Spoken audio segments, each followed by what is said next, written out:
Hello, welcome to another edition of Talking Basketball Podcast. I am Mark. And I'm Elliot. Yes, Elliot is back once again for another episode because Paul is still taking his sweet time to heal and recover. If you haven't heard all about that, check it out. I've done a little post about it, but send him his well wishes and he will be returning just when he feels a bit better. So, Elliot and I were talking earlier this week about the BBL, and it was such a good episode. Elliot lost track of time and almost forgot to pick his own son up. Almost. We'll put that caveat in for the missus, just so they say almost forgot. He didn't forget, he almost did. So we thought we'd come and revisit the NBA because it's been an interesting week. Now, I had to look this up because we're talking about effectively kind of week 20/week 21, because in the BBL it's been week 22. Yeah. But it always gets confusing for me because the BBL kicks off before. Yeah, so it was almost a month before. Well, it's almost a month before, but because of the trophy. Oh yeah, so you have a month break. They had a month break. So they then catch up. They almost catch up, but then they're like a week out of sync. So we're at the moment now in week 21 of the NBA, and it's week 22 of the BBL. And the sync just completely threw. Because before it was like, oh, we're talking week 14 and week 9 or something. You go, oh, that's fine. I'm not going to mix them up. But yeah. So we thought we'd just cover a little bit of NBA in the meantime. But I actually want to start with something first, which is about the Euro Cup. Really interesting news, both men's and women's with the BBL. Men's and women's BBL teams, both London Lions. Yep, absolutely. So, was it the men's? I had to look this up. It is the first ever British men's team to get through to the semi-finals. To the semi-finals. It's the furthest a men's team's ever gotten from the UK. Against some strong opposition as well. Yeah. Now, I was going to have an attempt at this name. It looked like Cluj Napoca, but I probably said it horribly wrong. I've got a couple of Romanian friends that will probably be able to tell us exactly. Yeah, it might be Cluj Napoca, but yeah, I mean that was a reasonable win for them, and it was at the Copper Box, I believe, wasn't it? Yeah, it was a home game they had. But their next one is going to be away, I think. Yeah, so where we were talking about the London wondering whether they were arresting some of their players, I think had it been an away game, absolutely they would have been arresting them because you've got the travel and stuff. Possibly was it some niggly injuries that they still had sort of lingering? Maybe that was a bit more likely. What's interesting, Sam Decker was the top scorer, 21 points. Well, it worked. Resting him in that previous game. Yeah, that was clearly their plan all along. And David Nuevo got 13 points as well. He's been really strong signing for them. Absolutely. I think that is like fifth game or something now. Something like that, because he played in the trophy, didn't he? Yes, that was his debut. That was his debut. Was coming in right towards the end of the trophy as well. Yeah. Oh, was it even the? I can't think it was a semi-final, or was it just the final that he played in? Yeah, because he only just been signed just before, and it was when were they going to play him? Yeah. So I don't know what they announce when they're going to sign them, and obviously there must be a resting period, or it must be a period of getting paperwork signed off and due diligence and all that sort of thing. Do you know what? I wouldn't announce them. If I had a new player, I'd just be like, just rock up on the court. Just rock up on the court and go, who's that? It's like, oh, you're going to find out. Yeah. Ex-NBA players, and you come. Get Googling his name as it runs past you. But yeah, so that was brilliant for the Lions, the men's team. But I'll be honest, the ladies probably took the cream on this one. Absolutely, getting through to straight through the final. Yeah, through to the finals, amazing. But let's just keep our fingers crossed that we can get the men's team through as well. But it's amazing for that women's team to be the first British basketball team to get to a Euro Cup final. Yeah, I mean, they've said it's going to be Spa Girona or Besiktas would be that's who they're going to be playing up against. But 71-59 win, that's pretty strong, isn't it? Yeah, it's a convincing win. Yeah, I mean, there has been some rumblings about maybe the London Lions ladies team certainly not playing in Europe. Well, the sponsors said that they were going to pull the funding for next season. Mm-hmm. However, getting through to the final, is that going to change their mind? Are they going to have a change of heart and decide actually if you can get through to the final, whether you win or lose? I think you've got to try and be in the run for it the following year. Yep. So we'll see. I mean, if you're getting through to the Final Four yeah, you've got to raise that profile and think, okay, we're clearly and the Final Four in Europe. Yeah, it's not. We're not just saying, oh, this is a Final Four of a smaller tournament or something. No, I mean, if a football team are getting through to the Champions League final, yeah, if a football team are getting through to the quarterfinal of the Champions League, they're going to be getting extra investment. Yeah. If they're getting through to the final, surely the investors are going to be chomping at the bit to say, right, we want to get our names out there with our team so that we can do the same again next year, if not better. Yeah. Now, obviously, it's a subject at the moment with investors. London Lions, both teams are owned by the same people who own the league. Yes. 777. And 777 are having some challenges from the Premiership in the UK, just based on their purchasing of Everton. Ah, yes. Yeah, I heard about this. And that is part of the challenge, I think, at the moment. So are they just trying to hold funds to see what happens? I mean, people are saying, oh, they've let people go at one office and then something else has happened and they've recruited too many and the next minute they're funding something else. But all for the football, all I know is they've loaned, I think it's Everton, 180 million to keep them going because Everton had some monetary issues. And they did that on the premise that we're buying the club, so we'll loan you the money to keep you operating and keep you going. It's almost like a what do they call it, a hedge loan, where you just absolutely. It's just a little bridging gap, but bridging loan. That's the word. But that's it. If it goes through, they'll go. Yep. 180 million, please. Take it straight back. Yeah, we'll have that money back. So, interesting time there. But sounds silly, but when you're talking about that size amount of money. When they bought the league, they spent 7 million. I don't think they spent 7 million to buy the Lions. Crazy, isn't it? Now, they have put money into it and they do bankroll considerably on the team, but we're not talking 180 million. No, absolutely. So and to go to Europe, even on those sort of things, you think be prestigious in some things. Yeah, absolutely. If you've got the opportunity to fly the flag, you've got to go and do it. And Paul and I have bashed it, and when we've talked to you as well off air and stuff. It's not that people don't like the London Lions. Everyone wants to see a British team do well. Yeah, absolutely. It's purely the fact that in the league, it is so one-sided. And you can see that in Europe, can't you? You can. When London are going up against any other BBL team, people are always rooting for the opposing team. Absolutely. However, whatever team it is playing in any European championship, you get the whole of the UK behind them. Oh, yeah, 100%. And, to see them both go through as well. It clearly shows if you want to be competitive in Europe, you have to have that level of form. You have to have that level of player. You've got to get the investment, and you have to have the depth of the team. Because the thing about London more than anything else, we said it last time, you've got to have a deep team. You've got a deep team. You're doing well. But yeah, shout out to the London Lions women's and the London Lions men's team because that's fantastic to see. Congratulations to both. You guys get the claps, not the clap. You don't want that. But I just wanted to bring that out because I thought that was really important that we highlight that. It's only fresh news of the day of recording, so why not bring it? But let's talk NBA. What's been going on in the NBA this week? In this last week, there's been a lot of upsets. Teams that you would expect to be doing well, not getting the results that you would think they'd get on paper. Not Detroit then. Well, I think we will come to them. But yeah, there's been so many teams.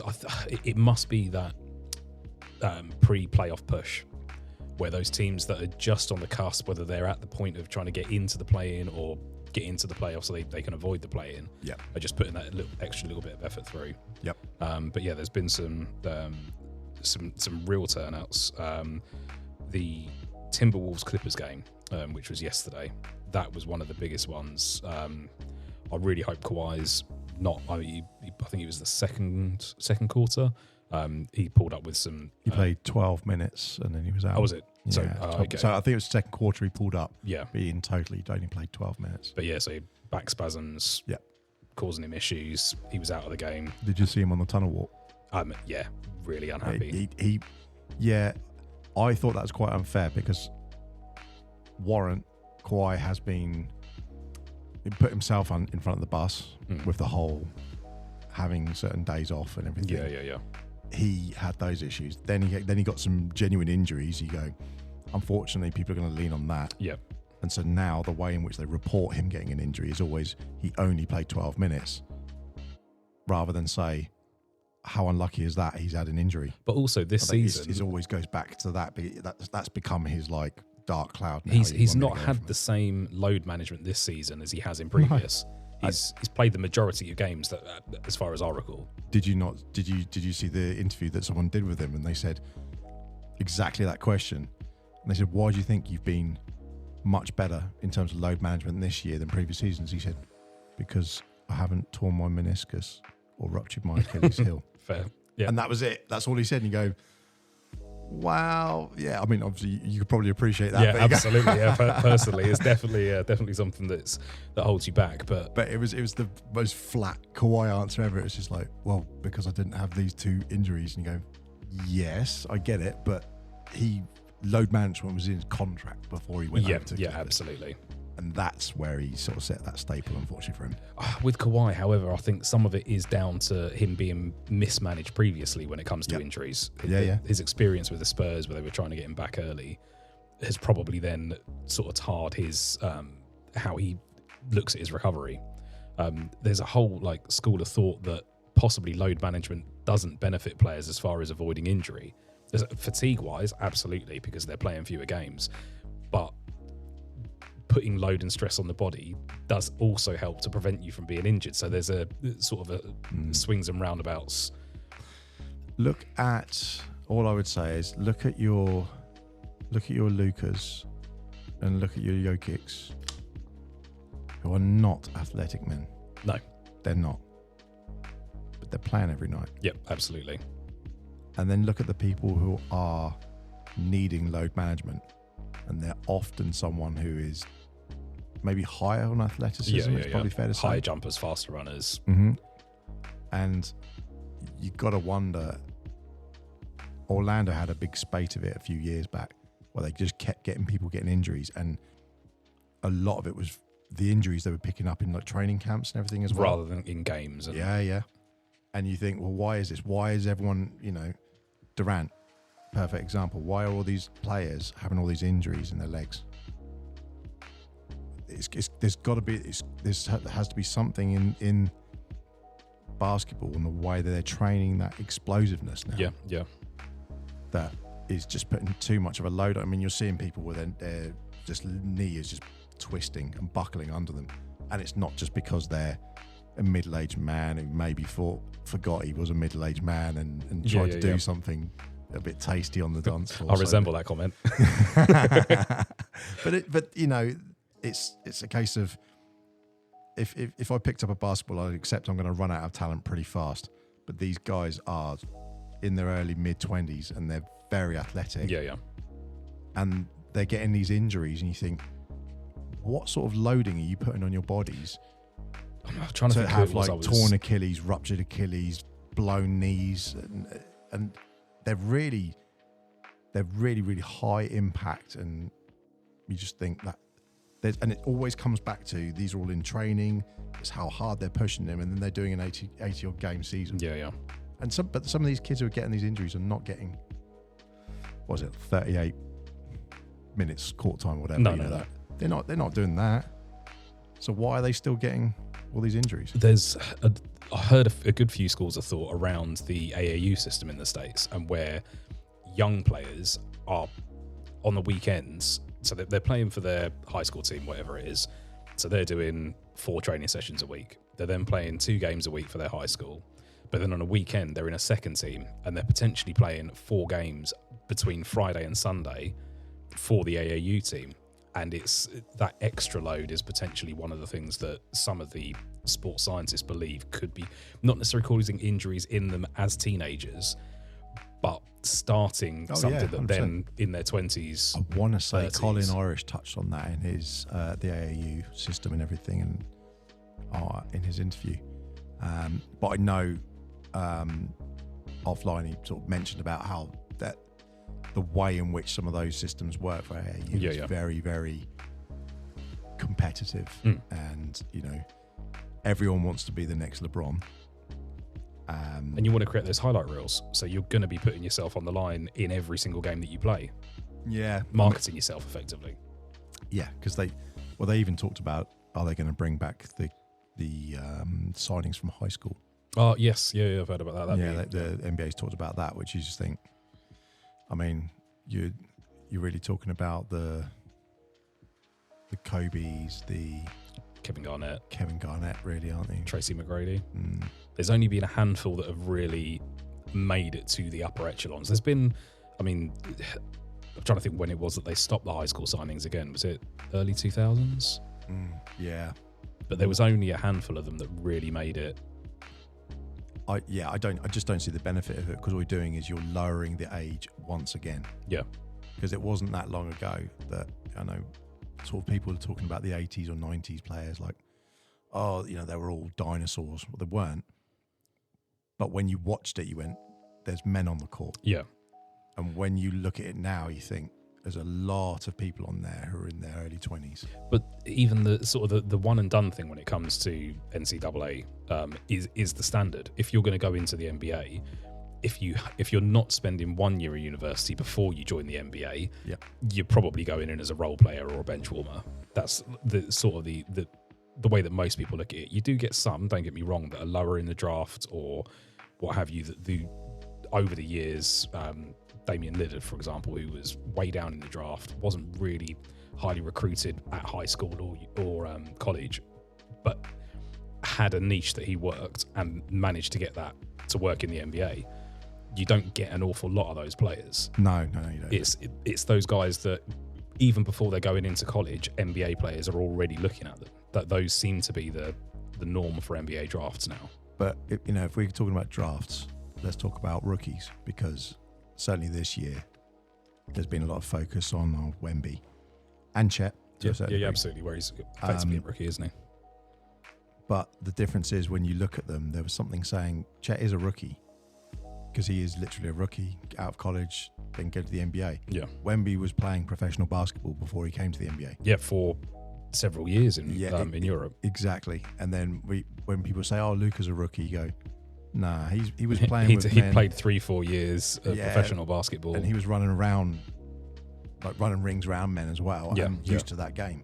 So when he's coming into it, he isn't just a rookie. He's a rookie to the NBA, but he's not a rookie in terms of age or basketball acumen or talent or any of those sort of things.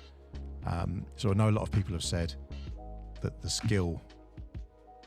skills have improved with basketball as years have gone on. That kind of makes sense. It would add up. You're improving as you go through and getting new techniques. But also because the athleticism has increased, it's now come to a point where the game's almost changed. Yeah. It is. Especially the NBA, it is a different sport in the 2000 or the 2020s. Completely different sport to what it was in the 1980s, 1990s. It's even probably different to the early 2000s, to be honest. Yeah, absolutely. So if you think where LeBron came into the game, and then as will exit in the next however many years, that game has changed in that whole time. Yeah, I mean, even looking at his game, you can see that's developed. He's gone from being someone who scored predominantly inside to someone who still can, but is more of a perimeter player because the game of basketball's changed. Don't get me wrong, his age and body are also going to mean that he can't, bang and grind in the paint as much as he used to. But it's even looking at one single player, you can see how the game's develops. Yeah, absolutely. But all those new younger talents, sometimes you can find a home for them. And on some of the teams, you mentioned playoffs earlier. We're talking about San Antonio. They're officially out. Yeah. 15th bottom. I'm looking at 14 and 52. I mean, I'm not saying he should be disqualified for Rookie of the Year. It's not fair. But it's very difficult for someone to possibly say he should win Rookie of the Year. Because however outstanding he plays and whatever stats he puts up, his team's finished last. Absolutely. It's the stats can always be used to make someone or make something look either good or bad.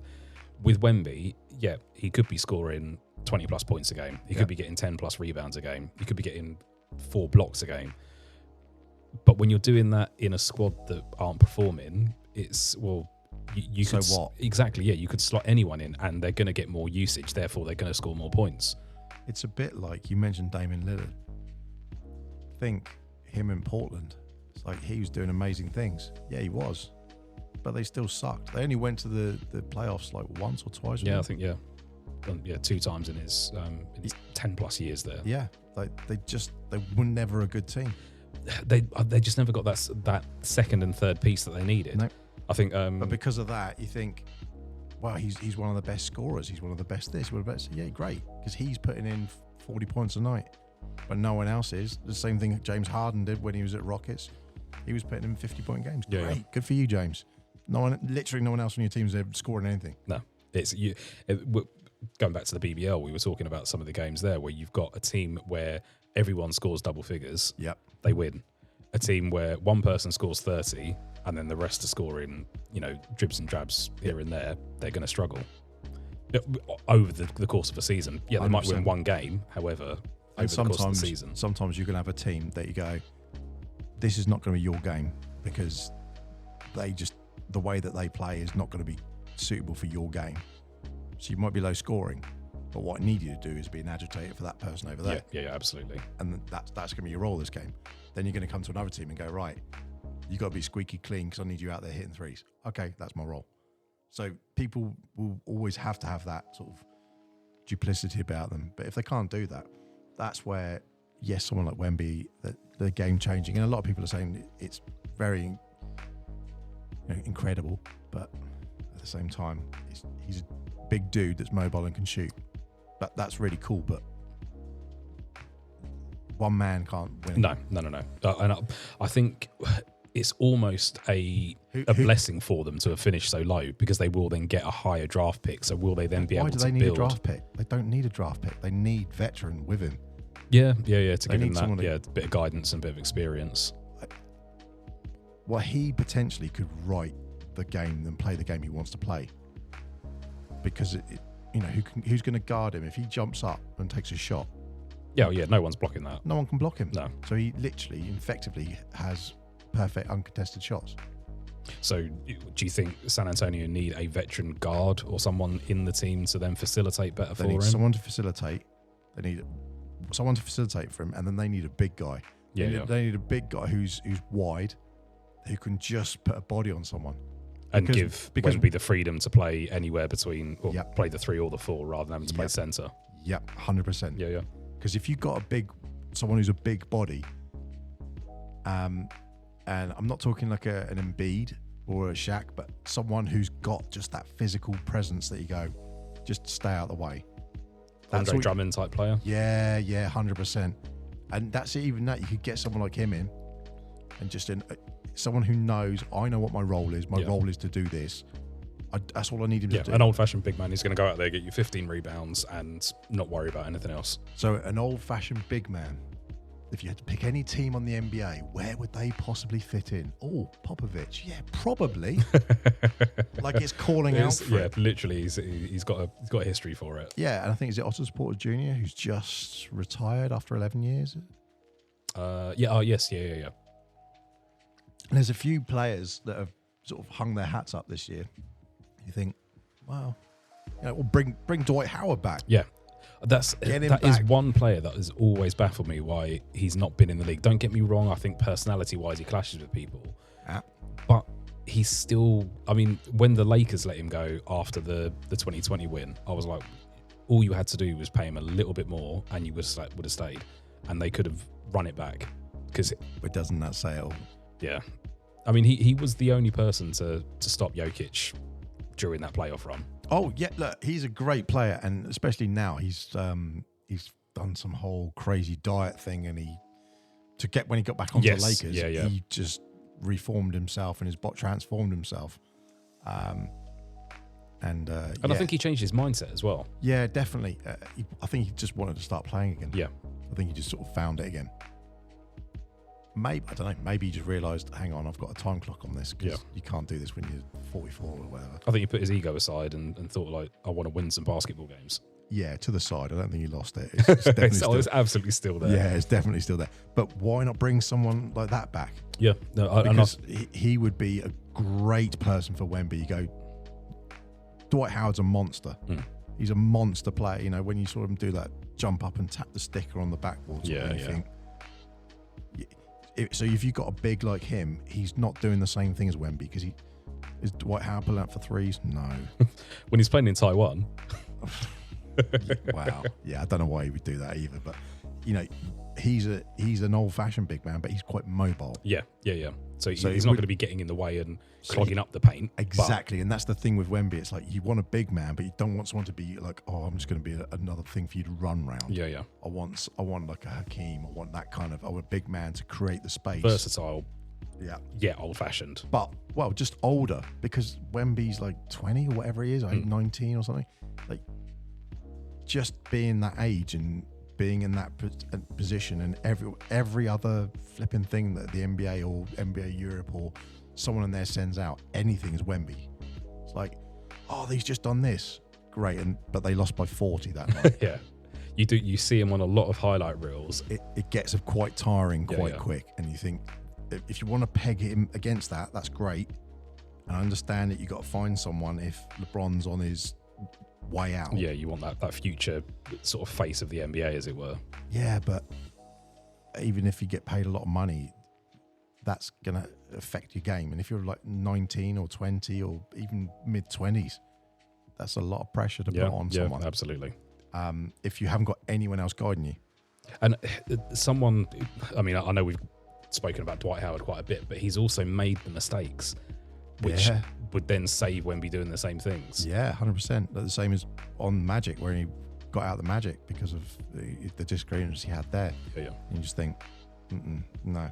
So yeah, I'm just surprised. I'm just surprised that there's a few big men out there. You think, you know, you don't want a Gobert or someone like that. You don't need someone like him. No, there. He's not the right candidate, but just a big who can move around a little bit. And be a backup for Wemby, so he has that 3 to 4. He can switch up. Yeah. You don't want to go, all right, you're in 5, that's it, done. Well, let him be a bit more fluid, because he's a fluid player. I honestly reckon the Spurs will either. I think they'll make a good draft. They always seem to do well. So if you say the Spurs are on one side, look at Oklahoma up the top, 45-20. But they've almost had the opposite. They've had those good draft picks and held on to their draft stock and have built the team with young players. But if you said to me, name 5 of their, like a starting 5 for them, I could probably get 2 or 3 players because I remember them. I'd be lost after that. I don't know anyone. They've had young. A lot of movements. Yeah, that as you say, they are young. And they've not got huge superstars. They don't seem to have the big egos in there. So you know the last team to do that experiment? There was 2. There's 2 who did that. One, it worked and then failed because of injury, and one, it just failed. First one that failed with injury was Magic. Oh, okay. Because the Magic, where they got rid of a lot of people, they had like Jonathan Isaac, who'd come through. Yeah. He was very young. You know, now you look at them, they got Paolo, Suggs, Anthony, Fultz. Yeah. But they'd also got... they had Bol for a while, didn't they? Yeah. And they had a whole team sort of go through... I've forgotten the name of the centre now. I always used to think he was really, really lazy. Not Mo Bamba? Yeah. I just never rated Mo. He didn't have the work ethic at all. And it showed on the court. Just a very lazy player. You'd get one good game out of him and then nothing the following night. No. Just very, very lazy. He was just a big guy. He just didn't do anything. But they banked on, we've got to do a rebuild. Vooch is on his way out. What are we going to do? So we're going to get rid of him to Chicago. We're going to build everyone around that. Then Isaacs is out. And then they took the gamble on Fultz as well because he'd come for his injury. And they just had all young players. But because of the injuries and everything picking up, it just didn't work for them. But the other team who did that were Atlanta. And they've had their ups and downs as well, though, haven't they? Because they've had a bunch of no ones. And who was the one person they brought in with a name? From the Spurs. No. Oh, what am I? No, you're thinking a few years out. I'm thinking in 2019 they brought in Vince Carter. Oh, of course, yeah. And that back then, they literally had no one. Vince Carter and Trae Young. And Trae Young was like the rookie, and he led the team. Yeah. And they brought Vince in to be like the old head and just run around and be like, yeah, you look after the kids, and that's it.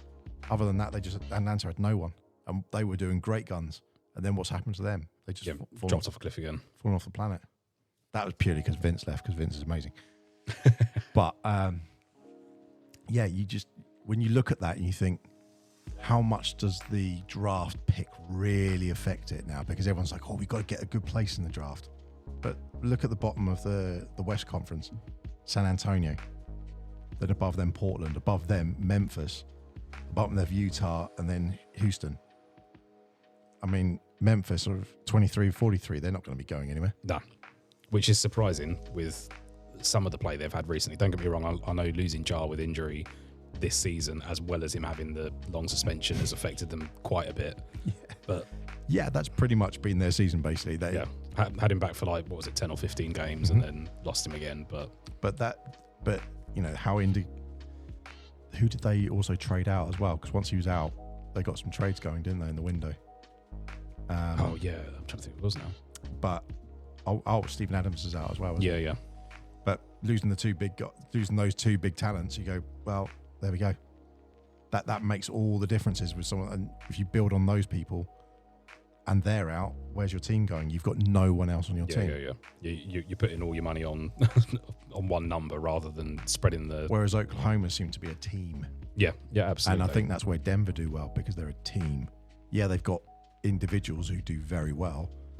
But I've read something today about Aaron Gordon, them saying, is he one of the most underrated players? And he was always underrated, even in the Magic. Oh yeah, absolutely, I agree with that. But it was one of the best seasons he played was during when Vucevic actually was injured, and that was one of the seasons that I'd been out and we'd seen them, and I thought he's brilliant when he's on his own, because he gets delivered the ball a different way. Yeah, and if he's getting delivered the ball while he's making a maneuver, he'll finish.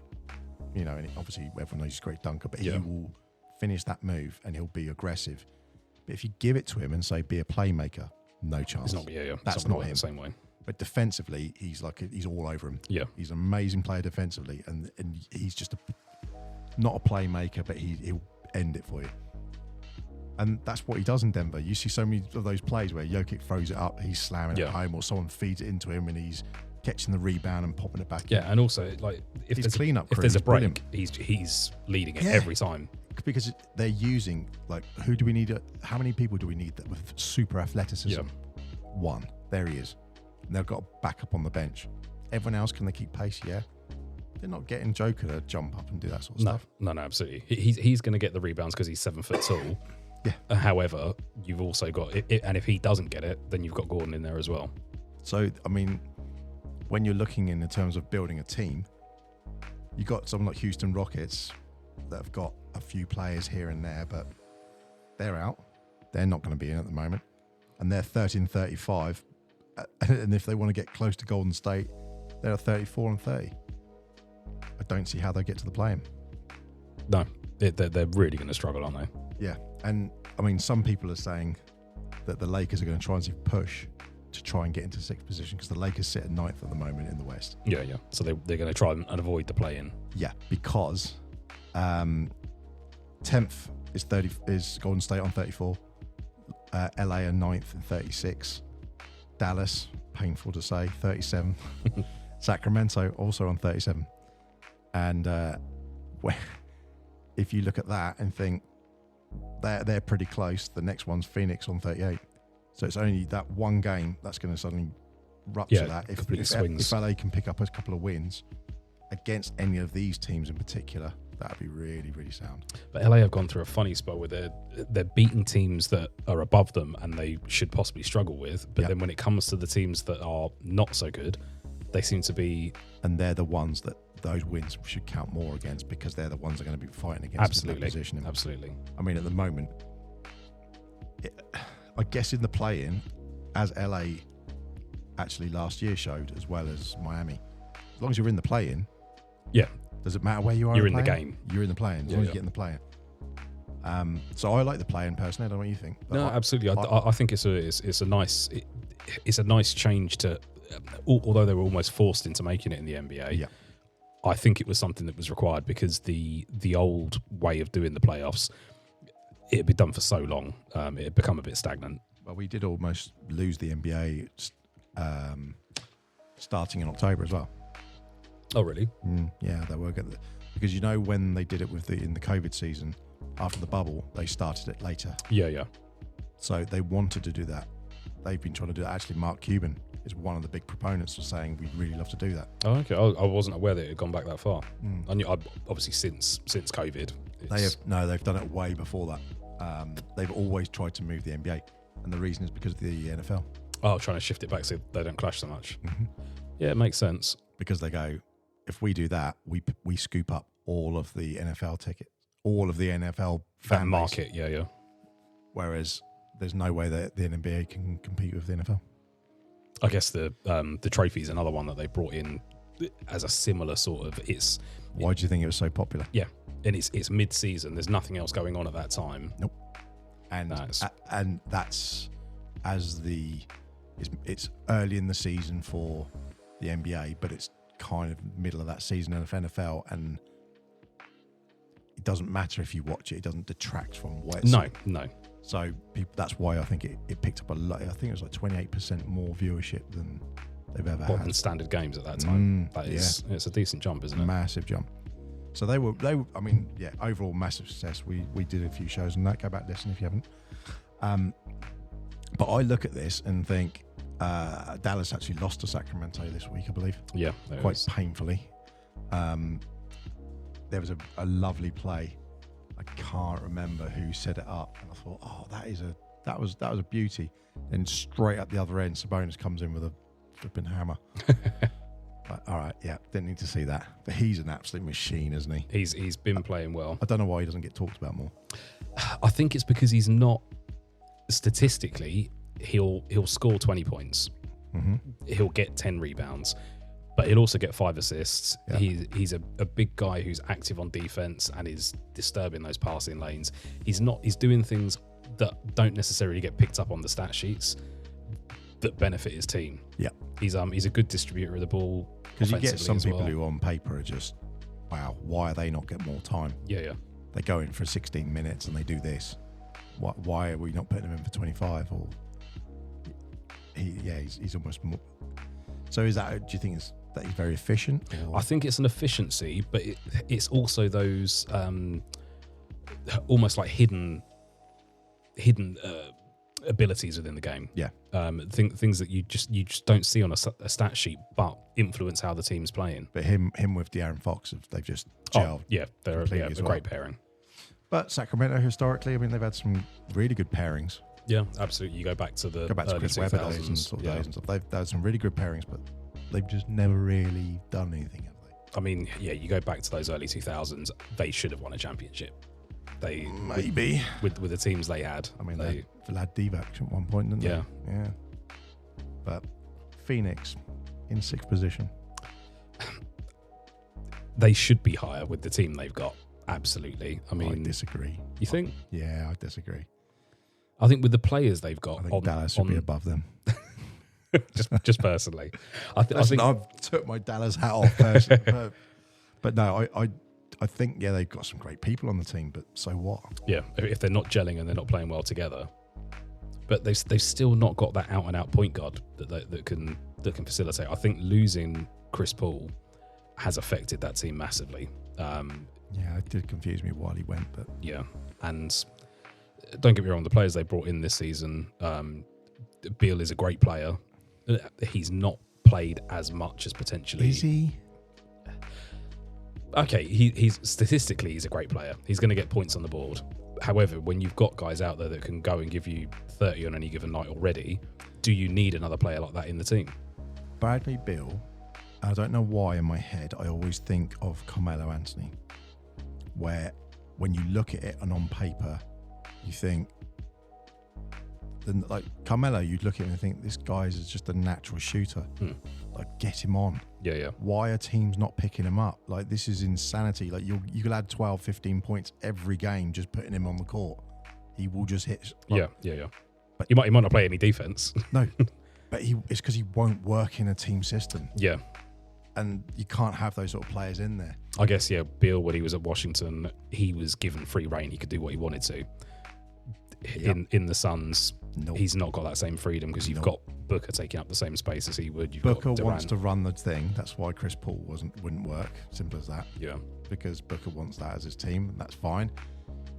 Durant, I don't think anyone knows what Durant wants, including Durant. Yeah, I completely agree with that.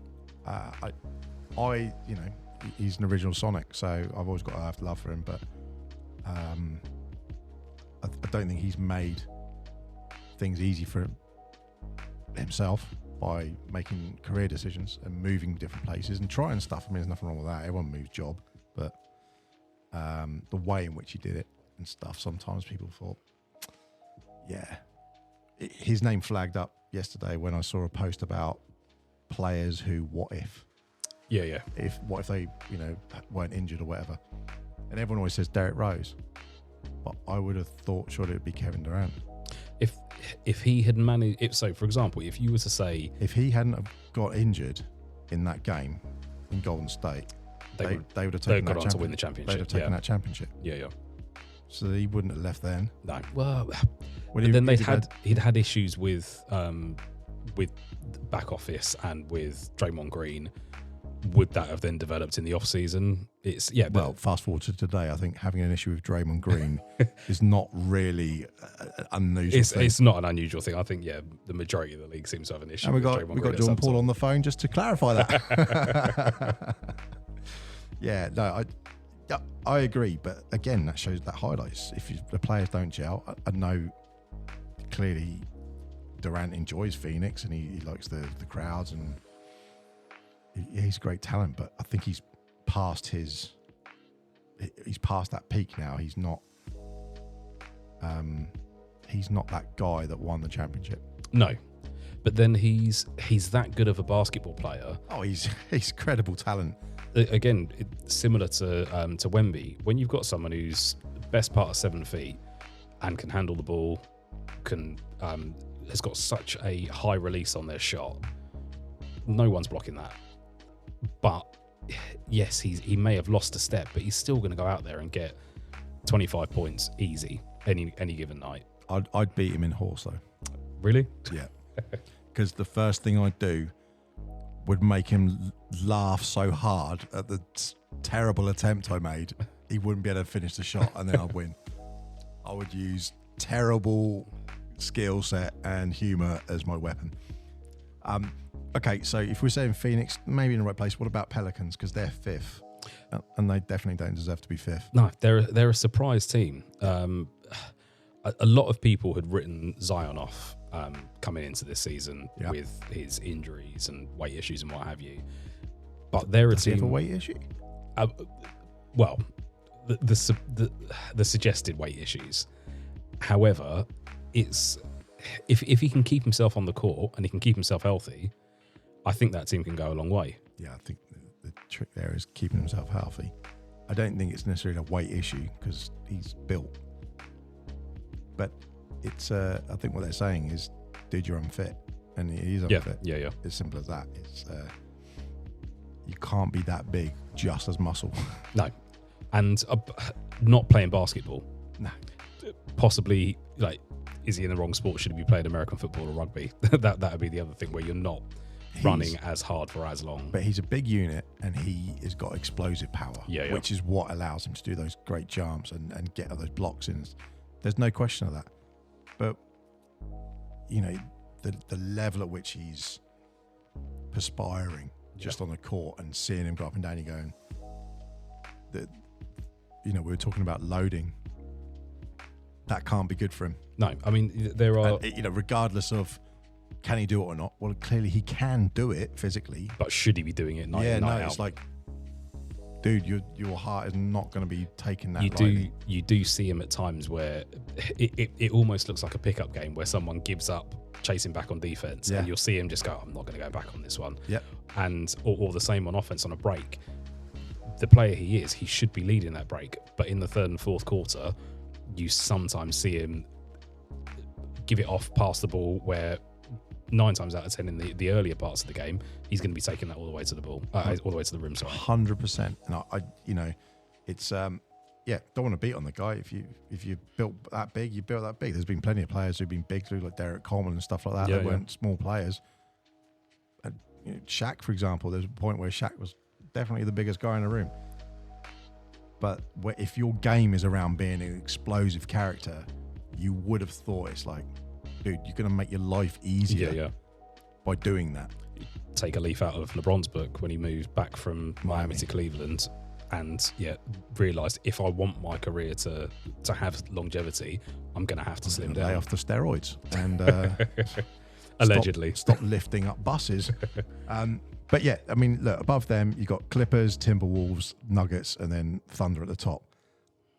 Is any of those, I don't think anyone's surprised at that. I know Minnesota were leading for a little bit, and it's 45-45-45 for the top three. And then the Clippers are sort of 3 or 4 games behind, 3 or 4 wins behind that. But I don't think anyone was surprised at Denver being up there. No, never. I don't think anyone was surprised at LA after the All-Star break. Yeah, they managed to turn it. But at the beginning of the season, and certainly when they got Harden, everyone's like, this is just going to be a disaster, isn't it? But then all of a sudden it's like, Kawhi's on form. Yep. He's playing. And healthy. Actually, no. Kawhi is healthy and playing. Paul George is on form. Yep. Russ is back. I love Russ. And Russ is playing the role that's required of him rather than trying to be the 2010 Russ. Yeah. What do we need Russ to do? Act like the Energizer Bunny. Give him the ball, or don't give him the ball, but just give him something. He's like the dog chasing the ball. Just give him the ball to chase. Yeah. Just let him go.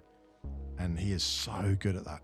And there have been those nights where, for example, Harden's been injured, and Russ has then stepped up. 100%. Or if someone has an off night, he can step into that role. He can give you 20, 25 points if required. Like he is in the league, like one of the leaders in triple doubles. Like people don't appreciate how good Russ is sometimes, and just. But at the same time, he's not doing the same thing he was at the Lakers, where he was chasing the triple doubles. Yeah, they're coming more naturally. Oh, 100%. It just, I always got annoyed when people maybe not questioned it. You go, sometimes Russ's shots weren't that great, and his I think his percentages were getting hit a little bit in a couple of seasons. But he's just what he brings to the table. It's that stuff you can't quantify. Yeah, absolutely. It's the energy. It is 100% the energy. But yeah, so LA in 4th. That's definitely a turnaround from recent years. But obviously Minnesota's been the surprise because of how Anthony Edwards has been playing this year. I'm surprised he gels with Gobert, but if he does, he does. He's doing a better job than. I mean, recently Anthony Edwards is looking like Jordan Mark II. Yeah, there's a whole bunch of conspiracies about him being Jordan's illegitimate son and this sort of, but you can see why they come up. He is that guy. He is the when he needs. Well, it's a couple of weeks ago with that dunk, the off the glass one, wasn't it? He went for it, and he went for another one the other day where there's a rebound. He just went up for it and savagely dunked it. Oh, there's some crazy ones. The chase down block he had where he hit his head on the rim. Oh yeah, that was the other one. Was it last week? Yeah. But yeah, absolutely nuts. And he said in the interview, he was like, I never jumped that high, I hit my head. Think, to the point where my son has now said he's always been a Jordan and Nike trainer wearer. He now wants to get a pair of Anthony Edwards shoes. Oh, that's cool. It's turned things around. That is surely stuff like that the NBA needs to listen at, because if you're inspired, I know Morant had that same thing with a lot of kids where they're looking at him going, they're exciting to watch. They're explosive, but they're also talented. It's not just I do one thing well. It's I'm an all-rounder. Yeah, that's really that's great to hear. Yeah, and I think watching what the shoes look like though. Oh, I'm trying to think what they're referred to. Someone called them Stormtroopers. So they're like they come in different the yes, black and white. I know which ones they are. Yeah. I know which ones they are. Yeah. So yeah, they're an unusual looking shoe, but I can see the attraction. I was like, oh, Luca's going to have a shoe. What come out? And I looked at it and went, no, you're right. No. If a middle-aged man wears one of them, it's like crisis. It's just written all over his face.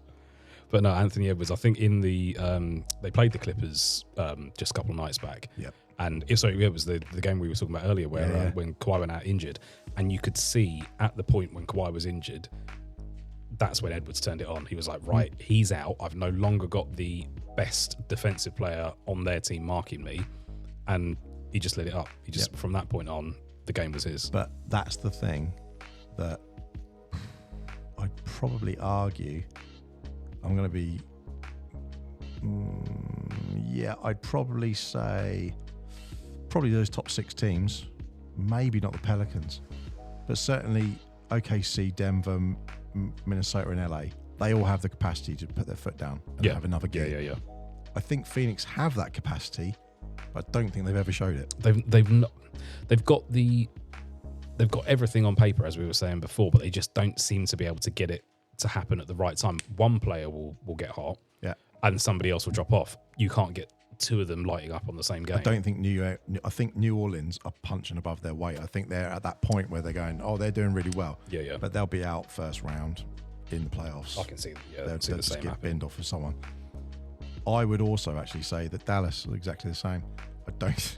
It's painful saying it, but I don't think they've got the depth yet. They're missing. There's something missing in Dallas. And I think the problem is that when you have these talented players, and it's a bit like when you have those Wembies, who do you have to support them? And they've tried a few things with that, and they haven't tried it with a big name that someone knows. Yeah. The one that seems to be working at the moment is having Kyrie. Yeah. Kyrie and Luka seem to be working. And if you said someone like Kyrie going to play with Luka at first, I was not best pleased because Luka wants the ball in his hand. Yeah, they're both ball dominant players. Yeah. So how's that? But it actually works. Yeah. And, no one can argue the talent that Kyrie has. But was he going to bring all baggage with him? He hasn't brought any of that. He seems to have left it is just in New York. Stayed in New York, isn't it? Yeah. And all of that nonsense that started going right at the very end of the Celtics and then going to all that's just gone. Yeah. That's just all disappeared. So, they just need a big. They need something in there. They had Porzingis, and those two connected and did really well. Then something obviously changed with that dynamic, and that went cold. Yeah. So, I think the other thing with Kyrie is he's since Brooklyn and moving to Dallas, he's chilled out. But he's playing more as a 2 guard than he is a point guard. Mm-hmm. And it reminds me of Allen Iverson when he made the same move, that where he wasn't the main facilitator in the team. I think, was it Eric Snow they brought in? Eric Snow. Yeah. And you had Eric Snow playing point guard and Allen Iverson playing 2. And his point scoring went up, and the I never thought of that. Defensive, where he was a smaller defender, was no longer an issue because you had somebody else guarding the point guard. Because some of the shots that Kyrie's put up this year have been phenomenal. Oh, yeah. And if he was point, he wouldn't have done those. No, because he wouldn't have been in the position to get that. He's making cuts and receiving the ball off cuts that he wouldn't have been getting if he was facilitating. Man, I've never looked at it that way, but actually, that's a perfect way of them moving him. But again, so what do they need then? What would someone like Dallas, what do you put in with someone like that? Because you got 2 guys who can pretty much score at will. Yeah. What else do you need? You need other players, but what actually what is the dynamic that's going to work? Because either of them can play point. They need a defender. That's what they need. Yeah, absolutely. And they've got Derek Lively, who is, new in. Yeah. He's doing a great job, but he's new in. Yeah, there's been a lot of sound around him as well. Yeah, he's a phenomenal player, and he's hit the ground running. Yeah, but he's new on the street, and it's the same as all of these, the Chets, the Wembies, and even like Paolo last year. You go, is Paolo a great player? He is. He's a good player, but he's still a kid. Yeah, and when that everyone said, as well. Was LeBron the same player in 2003 than he was in 2007? No. Because he'd taken matured. 4 years. Yeah. He'd matured as into a man. Physically and exactly. And You got to change the game from being NCAA. You then got to do that to go into the NBA. There's a different change, or you've been in Europe or wherever it is. You've got to step up and get used to playing 82 games, all the training that's involved, and then being growing old as an adult And then, oh, by the way, here's a truckload of cash. Yep. Like all of those sort of things. Yeah, don't know how you do that. So that, I mean, we've just gone completely off piece, but this is actually working quite nicely. So that's the West. In the East, though, I'm going to be controversial and start off by saying who's stronger, West or East? It's been the West for so long. I think there are stronger teams in the West. However, I think the Eastern Conference is catching up and getting to the point where potentially, as a conference, it's stronger. Don't get me wrong. I think when it comes to picking the league winner, it's going to be someone from the Western Conference. However, I think that getting into the playoffs is more difficult in the Eastern Conference. Yeah, it's more competitive. The West, the way I look at it is go to the bottom end, go the dregs. And if you take the bottom 5 teams from both sides, you go bottom 5 teams in the East: Washington, Detroit, Charlotte, Toronto, and Brooklyn. Yeah, they all suck. Yeah. I mean, even with the West, when you're looking at Memphis, Utah, Houston, Portland and San Antonio, they're terrible. But Houston have opportunities. Yeah. They still could do things. They're only a little bit shy of some of those. I mean, we glazed over Golden State being in 10th position. I mean, that's a shocker in itself. It is. Yeah, it's unheard of.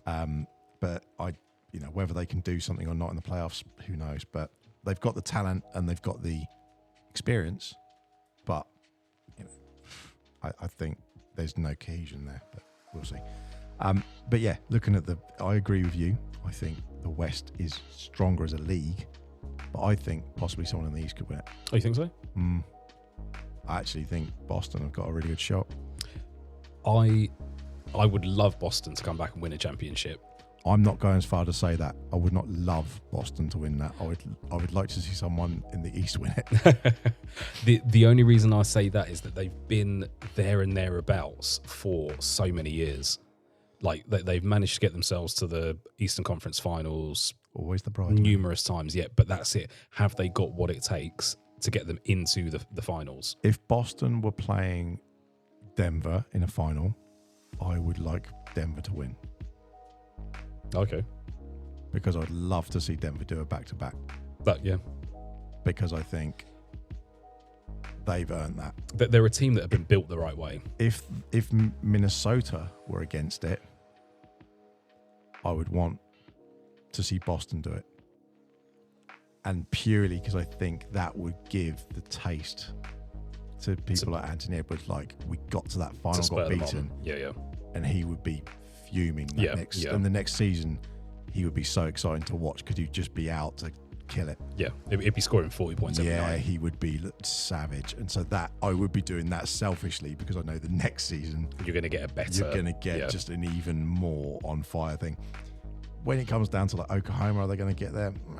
Maybe, but I just, you've still got quite a few games left in the season, and then you've got to go through the playoffs. And how much playoff experience have they got? Oklahoma are a young team again still. Exactly. So it's one of those cases where on a given night, yes, they can beat anyone. But on a 7-game series, are they going to be able to do it enough to get those 4 wins to get them through? I mean, it's worth mentioning that those top 3 teams have all got 45 wins in the Western Conference. The top team in the East has got 51 wins. But then second and third have got 42 and 41. So there is a gap. There is that gap. There is that gulf. I'm surprised Cleveland's a third, to be honest. Yeah, I'm all season I've been shocked because they've been up there managing to get results. I don't know how. Is Donovan Mitchell that good? But it's again that they're a team where they're spreading the love, as it were. They're all dodged. scoring. Nicely dodged. Well played. No, I never saw the appeal. I mean, of Cleveland as we're building something. If that makes sense. They said we're bringing Donovan and we're bringing a few players, and you think, yeah, the players they brought in didn't seem to be game changers. No, it doesn't make sort of a bit like Indiana Pacers, to be honest. Indiana have got the fundamentals there, though. They've got Halliburton, who is an unheard of type point guard. where he's managing to score, managing to get 10 assists and 0 turnovers. Like, yeah, I've seen that thrown around a lot. Maybe I'm being a bit naive here, but a lot of these really good stats about him all came around in that trophy tournament, the in-season tournament. I'm not seeing as much in post that. I'm not seeing that in the All-Star. I haven't seen that same character. It almost felt like that was his stage, and he took that stage in the in-season tournament. Yeah, the in-season tournament, he took that, and it absolutely benefited his career and his position in the team, no question. And then they made the trade. Siakam. Yeah. And you think, okay, and they've recognised his talent. Yeah. So he basically used that tournament to go, hey, build it around me, and that's what they're doing. But I think they need to have a little gel here. Yeah, but then they're a team where your Halliburton's going to give you 20 points and 10 assists. Siakam's going to give you 15 points and 10 rebounds. Yeah. Miles Turner's going to give you 10 to 15 points and 15 rebounds. They've got those players. So yeah, but that's 45 points. But then they've also got a good supporting cast where you're going to get double figures out of numerous other players as well. Indiana are a small market team. Yeah. That's what they've got against them. And like the Orlandos and those sort of places, small market teams always have Portland's. They have real challenges trying to lure anyone there. Yeah. So, I mean, you think of some of the people they've had. They had Paul George. Yeah. Victor. Vio.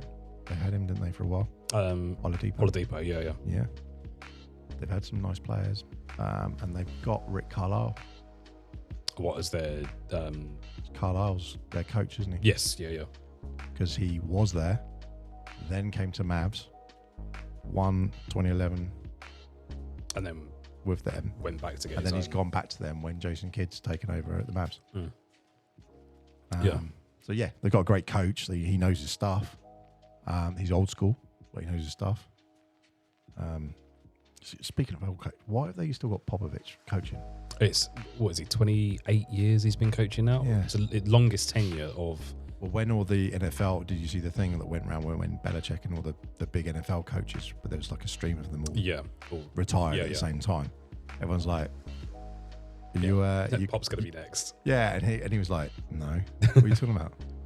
I honestly think interest. They're going to be taking him out in a casket.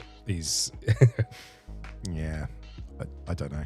I mean, look, he's coached some amazing players, and he obviously knows his stuff with certain players. But I don't know.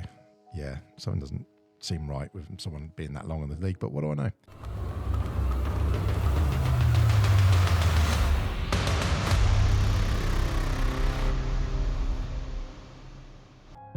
Thank you very much for listening to this episode. That is the end of this part.